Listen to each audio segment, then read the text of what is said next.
Welcome to part 1 in this Chaos Destruction series. In this tutorial, we'll be covering the basics of what you need to know to get started with creating destructible assets. If you want a copy of this project to follow along with, there's a link in the description. So in this tutorial, we'll be using Unreal Engine 5.7. You can use Chaos with earlier versions of Unreal Engine, but the Chaos Destruction tools have changed with each new release, and sometimes quite drastically. So if you want to follow along, I would recommend using 5.7.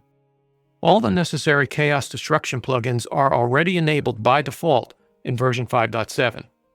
But if you want to make sure they're enabled for your project, then here's what you'll need. Go to Edit, and then Plugins, and search for Chaos. You'll want to make sure that the following plugins are enabled for this tutorial. Chaos Solver, Chaos Cache, Chaos Editor. And although I won't be covering any Niagara effects for Chaos, the Chaos Niagara plugin would be the one you would need for that. Okay, with all that out of the way, let's get started. In order for the fracture tools and chaos simulation to work properly, your initial static mesh needs to meet certain requirements. First, your mesh needs to be completely closed. No open meshes. These are common with some Quixel assets, but they are not the ideal candidate for chaos destruction, so you'll want to avoid using them. If you're trying to fracture multiple meshes, which you can do, just make sure they don't intersect or overlap each other. Before we can fracture our static mesh, we need to create a geometry collection for it that will contain all the information about our fractured pieces. Here I have a cylinder that I created in the modeling tools, and I'll bring that into my scene. With the cylinder selected, go to Selection Mode and select Fracture. First, let's set New Asset Location to Content Browser folder. This way, anything we create will default to our current folder. To create our geometry collection, under the Generate section, click on New. We now just need to save it. It should default to our current folder. For the name, it assigned a GC prefix for our geometry collection. We'll keep that, but you can rename it to whatever you want. Click on Create Geometry Collection to generate our geometry collection actor for our static mesh. If you look at our Outliner tab, you'll notice it replaced the static mesh in the scene with this new geometry collection actor. Now let's return to our Fracture Hierarchy tab, and also this would be a good time to save our project. Overall, the fracture tools are pretty stable, but I have had Unreal crash on me once in a while, so just get into the habit of saving frequently. Before I explain some of these tools and windows, let's generate a quick fracture to help us see what happens. In the Fracture Hierarchy tab, make sure Index 0 is selected. If it's not selected, you won't be able to fracture your mesh. Under the Fracture section, click on the Uniform button, then click Fracture. Okay, let's take a look at what's been populated in our windows.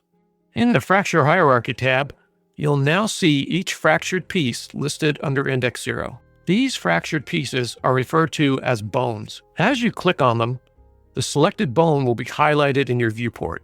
If you look in your Level Statistics tab, you'll see a new entry for Level 1. So Level 0 is the entire geometry collection, known as the root level, and Level 1 contains all your fractured pieces, or bones. The Level Statistics tab is basically a summary of what's in your Fracture Hierarchy tab. If you go back to the View Settings section and drag the Explode Amount slider, you can get an idea of how your geometry collection will break apart. Before we actually simulate the destruction of the cylinder, we have one more setting we need to adjust. Go over to your Details panel and scroll down to the Damage section. There, you'll find a damage threshold array containing 3 elements. By default, every new geometry collection is assigned this 3-element array with these 3 initial default values.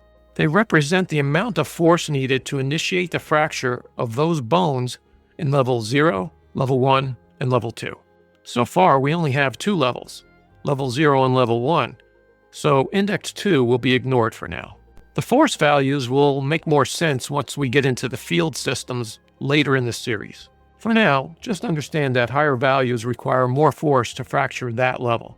Let's start by dropping these values down to 50, so that our geometry collection fractures pretty easily at all levels.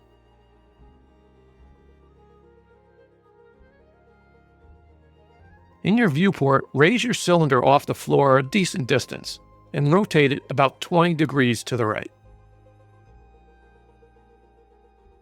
Now click on the Simulate button. You should see your cylinder fall to the floor and break apart into the fractured pieces you generated. Click on the Stop button to end the simulation. If you want to see what the simulation looks like using the original material, then search the Details panel for colors. Uncheck Show Bone Colors. The shortcut for this is Shift-B. Now click on the Simulate button to view the simulation with the original material. Click on the Stop button to end the simulation. If instead you prefer to interact with your geometry collection during the simulation, then do the following.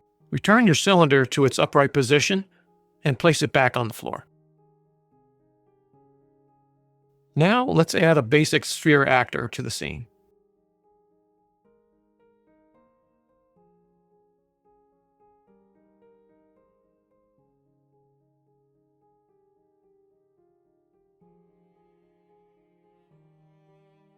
In the Details panel, set its mobility to movable.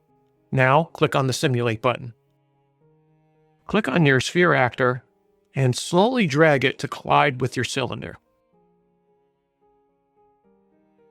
Feel free to pause the video and take out any built-up aggression you may have at this moment.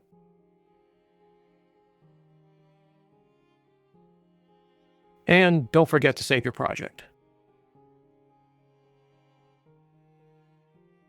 Before we move on, let's just add another level of fracture to the cylinder so we generate some smaller pieces. Click on your cylinder in the scene to make sure Unreal knows we want to make changes to our geometry collection. And let's enable the bone colors by pressing Shift-B. In the Fracture Hierarchy tab, make sure Index 0 is highlighted. This will select all the bones so we can apply another level of fracture to them. Over in the Fracture section, click on Uniform, then click the Fracture button. You'll notice that another level of fracture has been added to your Fracture Hierarchy tab, and you'll see that a new level 2 has been added in your Level Statistics tab. In your Details panel, scroll down to the Damage Threshold section and just verify that Index 2 is set to 50. So this way this new level fractures as easily as the other levels.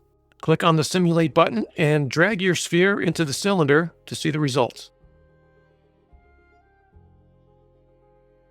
If you find you still have some large fractured pieces in your geometry collection, you can repeat this fracture process, but this time only select the specific bone or bones you want to fracture.